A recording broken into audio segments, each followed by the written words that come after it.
У нас вот в нашем вот подъезде все в тазиках моются. Лариса Мигунова Гагарин урамындагы 35-нче йортта яши. Оның фатирында февраль айыннан бирле су жылтатырган колонкага газ килмей. Йорттагы вентиляция каналында һава начар йөргәнгә иминлек максатыннан газны үзгәннәр. Ремонт булмаган. Идарәче оешма моны акча бетте дип аңлата. Бу йортта яшәүчеләргә акча җыярга тәкъдим иткәннәр. Мы и так оплачиваем. Ни өчен без җыярга тиеш? Мин бит коммуналь хезмәтләр капиталь ремонт өчен ай сайын түләп барам. Вентиляция каналларын ясауда шунда керә. Барыбыз да даими түлибез. Беркемнең дә бурычы юк. Согласны. Әлге күп катлы йорт карап торышка ул бер бөтен булса да, газ мәсьәләсе буенча икегә бүленгән. Менә беренче ике подъездда газ буенча бернинди сораулар да юк. Инде калганнарында газ бары тик плита өчен генә килә. Ягъни анда салкын су гына бар.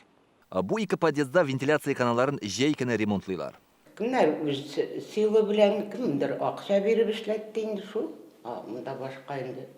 Әле күп кеше газсыз утыра. Мы купили специальное приспособление для ванны. Без ваннага су җылыта торган җиһаз алып куйдык. Бу күп чыгым таләп итә. Аның өчен елына 4000 сумга якын түләргә кирәк. Су боз кебек салкын бит, аны гел җылытасы. Бу йортның калган 3 подъездында яшәүчеләр хәзер туганнарына барып юына. Монда 50 елдан артык гомер итүчеләр дә бар. Алар капиталь ремонт өчен даими рәвештә акча түлибез ди. Ул акча кая киткән? Өстәмә акча кирәк була да хәзерге вакытта бөтен җыелган акча ул без 50 квартир 5 штаякны восстановить иттек 800 мең тирәсендә сметный бәясе буенча. Калган квартиралар шул статья буенча җыелган акча хәзерге вакытта восстановить итәргә бирми. Идарәче оешмада әйтүләренчә, 2 подъездда вентиляция каналларын ремонтлау өчен 800 мең сум тирәсе акча киткән. Монда 5 подъезд, димәк ким дигәндә тагын шуның кадәр үк кирәк. Әмма хәзер идарәче оешма 8 миллион сум кирәклеге турында белдерә. Дымоходларның герметичнлары, аның өчен кирәк 8 миллион тирәсендә акча. Без бу вопрос хәл итеп жителләр белән җыелыштык. Халык хисабына ремонтлау законлымы? Бу сорауны без дәүләт торак инспекциясына юлладык.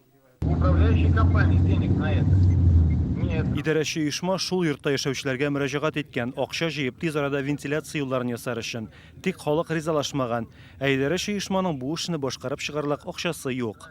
Торак коммуналь хуҗалыкны истимагый контрольдә тотучы үзәк белгечләре аңлатуынча, бу йортта яшәүчеләрнең вентиляция каналларын бушлай ясату хокукы бар. Данные работы должны быть выполнены в рамках капитального ремонта. Бу эшләр капиталь ремонт акчасына башкарылырга тиеш. Моннан тыш төбәктәге капиталь ремонт программасына вентиляция каналлары һәм төтен юлларын ясауда кертелгән. Йортта яшәүчеләргә гомуми җыелыш үткәрергә һәм идарәче оешма белән берлектә район хакимиятенә мөрәҗәгать итәргә киңәш итәләр. Аларны ремонт ясарга тиешле йортлар исемлегенә кертсеннәр өчен.